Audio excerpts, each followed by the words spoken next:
All right, so here's the difference for everything on the front. There's your shock length difference.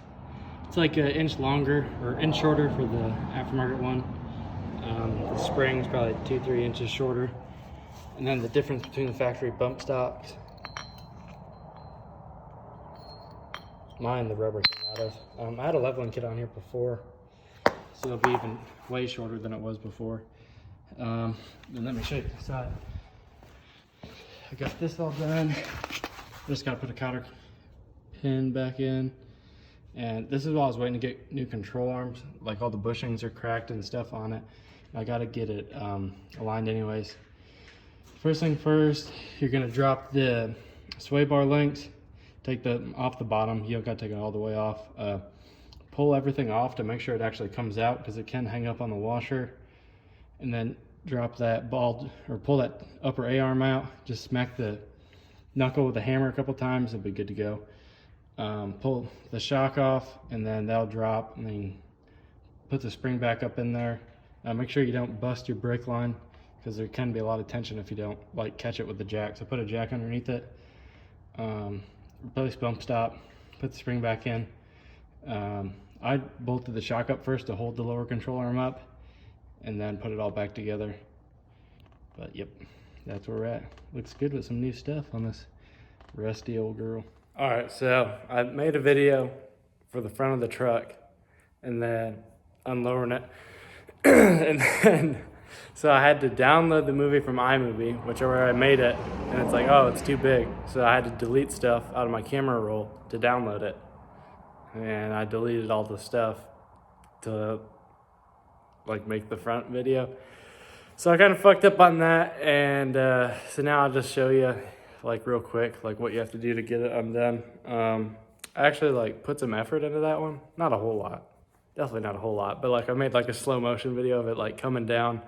I was like kind of impressed with myself, you know. But we'll go show you this. But yeah, it looks pretty killer. I like it. Definitely need some stacks and some different wheels. I'm thinking like the Detroit steel wheels, the smooth ones, but they're really expensive for a steel wheel, so it kind of like pisses me off a little bit. Maybe the Ford Alcoas, I don't know. I do not like these wheels. I have the aluminum second gen wheels, but they don't fit without a spacer, and they're pretty close, like from the wheel well now. But let's crawl into here. God damn. You can see it's pretty damn close to the bump stop. I hit a bump this morning. I thought it fucking broke my teeth.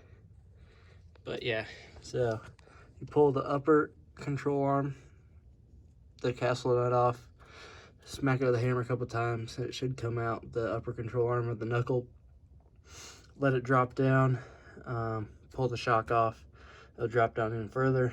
You can pull the stock shock out, or stock spring out, put the new spring in, replace the bump stop, and then put it all back to, oh, and make sure you take the sway bars off. Do that first, because they're kind of a pain in the ass, because the washers will like catch and won't let you drop it all the way down. Yeah, it's super simple. It took like 15 minutes in the front, like per side. It was super quick.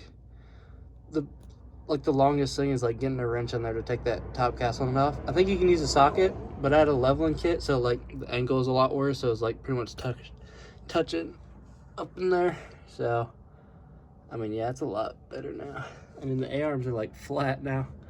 So yeah, I'm still gonna get new like control arms and stuff, and then I'm gonna get it aligned.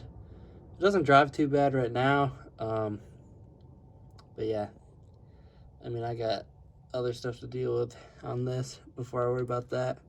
Before I get it like back super streetable. I'm gonna cut the bump stops in the back because they hit way quicker on the back.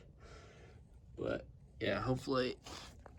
And then I have a video on this too, the steering box brace, if you want to watch that. But yeah, that's my video. It's pretty simple. Yeah, and the front's pretty sweet. It looks, I mean, you still got a little bit of travel. The front end definitely went a lot better than the rear. Oh, and make sure the spring, there's a pocket for the end of the spring to sit in. So like when it curls, there's like a place where it stops, and that's where you want it for it to be like its lowest, and so the spring doesn't pop out. But yeah, there you go. Sorry that this video is shitty now.